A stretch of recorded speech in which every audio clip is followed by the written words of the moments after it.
Hello, I'm Richard Lowe, and this is the Leaders and Their Stories podcast. Thank you for coming. I'm the writing king and the ghostwriting guru, and I'm here with Doug Hohulin, Hohulin. Doug Hohulin, who is an expert on AI and has lots of good things to say. So, Doug, why don't you introduce yourself? Pleasure to be here. Thank you so much. So I worked for Motorola and Nokia for 33 years. I worked on various aspects of AI throughout my career. I was go-to-market engineer by training, and then go-to-market strategy, business development, account management. And so I went from 1G technology to 6G technology of cell phone industry. And then, but I got involved in digital health projects. I was involved in autonomous vehicle technology and connected vehicle technology. So I touched throughout my career different aspects of AI. So my focus right now is to save a billion lives using AI. And how are you going to do that? Well, I believe AI is an incredibly powerful tool, and if it's used right, we can save a billion lives. It can be an AI assistant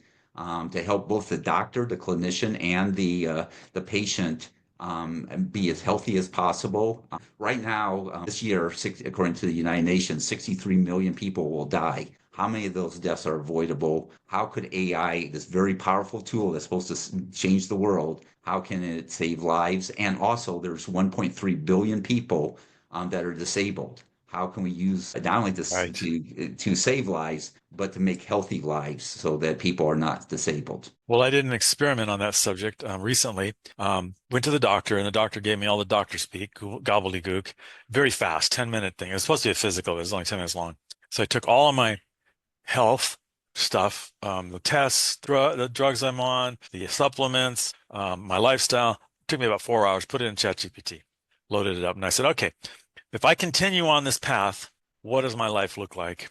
I did not like the answer. And then I said, okay, Mr. ChatGPT or Mrs. ChatGPT, depending on my mood, what do I need to do to fix that? And it said, basically, to sum it up, eat better and take walks. Right. Yeah, because I'm pretty sedentary, do this all day long. And Exactly. that was it. And that changes life from being miserable to being having a good end of life. Just that. And it had a couple other suggestions, but it was interesting to me that that was that ChatGPT gave me far better advice because it gave me a diet and everything than the doctor even came close to. And it wasn't that hard. Exactly. Yeah. In fact, I was doing a project. So after retiring from Nokia, I got involved. I was an adjunct professor at the Kansas University School of Nursing, looking on immersive technology and virtual reality to help with, the nursing program. But we were working with a project looking at men with prostate cancer, especially in areas like I'm living in Kansas City, and so Black community, right? And how do you have a healthy diet? And so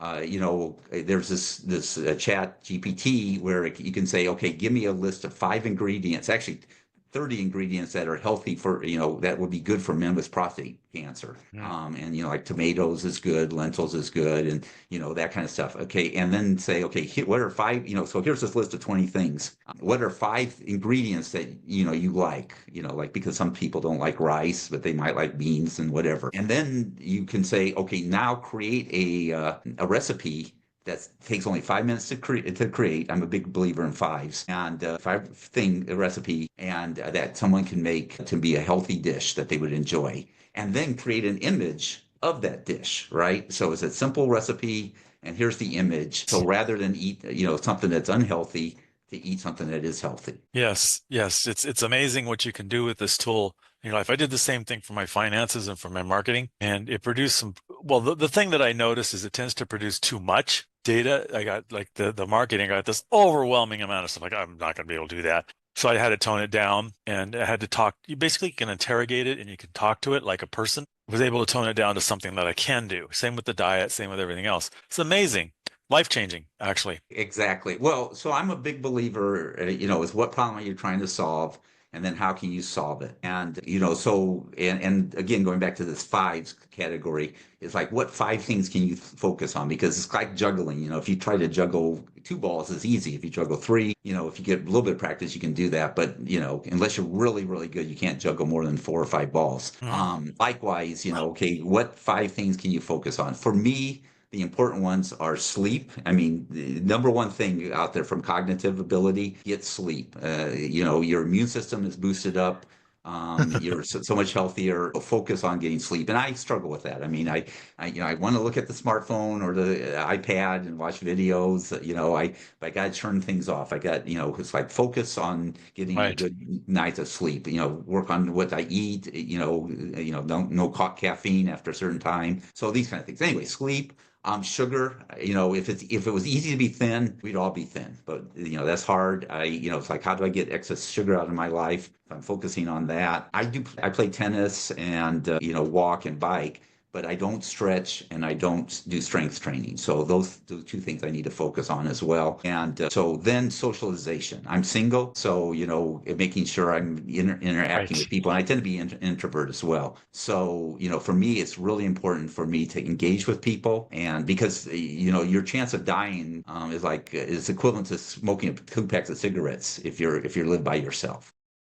Well, that's why I joined the metal group, Exactly. Yeah. Here. people who basically to socialize with. And there's business opportunities there too. But I found it also is a great social group. There's people to talk to that are Yeah, by the way, there's 14 things according to the Lancet. And in fact, I've written 2 books with my co-author, who's an ER doctor by training. But the Lancet says here's 14 things you can do to reduce your risk of getting dementia by 50%. Like 7% of it is socialization. Another percentage is sleep. But the other one is being a lifelong learner. If you yeah, don't use your yeah. muscles, you won't, you'll be physically unfit. In fact, they did a study in the 60s where they took a bunch of college students and put them on bed rest for a month. Uh, And what they found is they aged they had the muscle strength of a 50-year-old. So right. they were 30 years older, right? So if you want to age someone by 30 years, put them on bed rest. If you want to cognitively age yourself, stop learning, stop being a lifelong learner. Just, don't do doom scrolling on your social media posts, never learn anything new. Don't stimulate your brain. One of the reasons why I do this podcast and one of the reasons why being a ghostwriter is so much fun because I get into subjects that I don't know darn thing about, get to write about them. Sometimes it's Exactly. You're memoirs, constantly stimulating your brain, so sometimes it's a memoir, sometimes it's about AI, which I do know about. Sometimes a client of mine just published a digital transformation book. He's very happy and it's selling very well. And all these things are a stretch. Actually, I like to confront things that I have neuroses about, like going high places. So I go up in a hot air balloon every few years. I don't like small spaces. So every few years I put on the boots and things and go spelunking. That's crawling through caves. Now, caves is interesting because if you crawl through a cave, sometimes you're hanging from a ladder, so that's the high places. And sometimes these little creepy crawly things crawl all over you in the middle of and super dark. And you right. don't know what they are. And Exactly. it gets very interesting, but it does help confront some fears. And then I was super shy, so I confronted that fear by picking up the camera and photographing people until I wasn't shy anymore. And write stories about their life, and be a ghostwriter, and Yeah, yeah, yeah, yeah. That helped a lot in overcoming shyness and the grief of the wife passing away. Just mm, going out there and photographing people until that was all gone. It took 1,200 photo shoots and stuff to do that, but what the hell, mm, And it worked very well. So yeah, lifelong learner is a big one. exactly. And one area too I'm very passionate about is disabilities. Like 1.3 billion people are disabled in this world. And so the question is how can we have a healthy, not only live longer, because I don't want to live longer if I'm going to live in pain and be very sincerely disabled, but how can I have a healthier life as well? Yeah, 1.3 billion people are disabled. What can we do to reduce disabilities? And that's an area that AI can help as well. Well, you mentioned quality of life indirectly, and we're all going to the same destination. That's a given. But you can go the hard way or the easy way. And Yeah. I've watched like my parents do the hard way, and they had miserable end of life for 20, Yeah. 30, for 20 years. And then other people have a very good quality of life at the end of their life. And what's the difference? Well, it's some of the things you're talking about. Fix your diet. I've never drank, never smoked, never used drugs, never gambled. So those kind of things that have severe side effects in life or can, uh, I haven't done. I don't need to worry about those.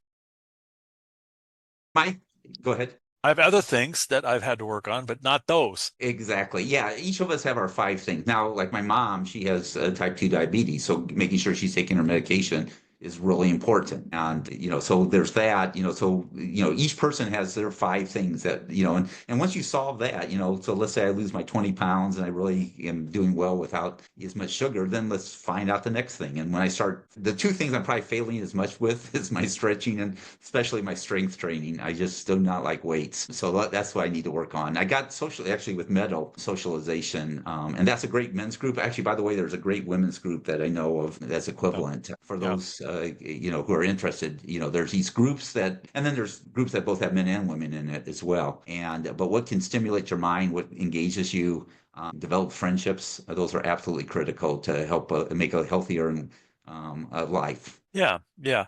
Now I ghostwrite, like I said, and one of the things that I found is people who ghostwrite, who get their books written, whether they write it themselves or hire a ghostwriter or co-author or whatever, that book becomes an attractor for people that they can socialize with. So I just finished a book called The Ghostwriting Advantage, and it's basically a mind dump of everything I know about being a client of a ghostwriter. It's 400 pages long and talks about everything from the idea to publication and beyond. And that helps my business. It helps me a book will always, if you use it right, will always help your business. It'll help you get speaking engagements and all that other stuff, help you get out there. Whereas not having a book, you're just the same level as everybody else. A book kind of raises you up. Like you got two. You know Yeah, that. yeah, exactly. Yeah, like I'm an engineer by training, so I think more in engineering terms. We use too many words and so forth. But yeah, my co-author, Dr. Harvey Castro, he's written 25 books. He's an ER doctor by training, but focusing on AI and helping AI. And so we wrote Tech-Powered Healing: The Future of Medicine in the AI Age. And then 2030 is a blueprint for humanity's exponential growth. That was actually published by the University of Toronto Press. Kind of went through a self-publishing and then having a publisher with that, and the pros and cons of both. But the one thing I found with writing, because I wrote 6 chapters in the 2030 book, and one of them was how the history of disease and avoiding avoidable deaths, and then how AI and this AI future can look at that. Right. And so these concepts that the best way to learn something is to teach someone. The best way to learn anything is to write a book about it and try to explain it. And you'll develop Right. so many more concepts that you didn't even know you had by the art of writing. And the beauty of a ghostwriter is you can have all the ideas and the brainstorming and stuff, but you don't have to do the writing. And Exactly. that makes it beautiful. You mentioned the history of disease. Back when the pandemic hit, people were complaining that they were forced to wear masks. Well, they should read about the history of the eradication of smallpox. Mhm. It was brutal. Whoever the powers that be decided smallpox was going to be gone. And believe me, if you know what smallpox was, that was a good decision. Yeah, 300 million to 500 million people died because of smallpox. It was a brutal disease. The eradication was absolutely ruthless. They Yeah. would take babies out that had smallpox, and people got quarantined, and there were probably even executions involved because they were serious. We're getting rid of this disease. We're not just talking the United States, the whole world. Right. And yeah, every time if you think, oh, now we have it hard today, they hadn't made me have to wear a mask in the store. How dare they? Yeah, how'd you like to have your babies ripped from your arms and you put into a quarantine camp because you got smallpox?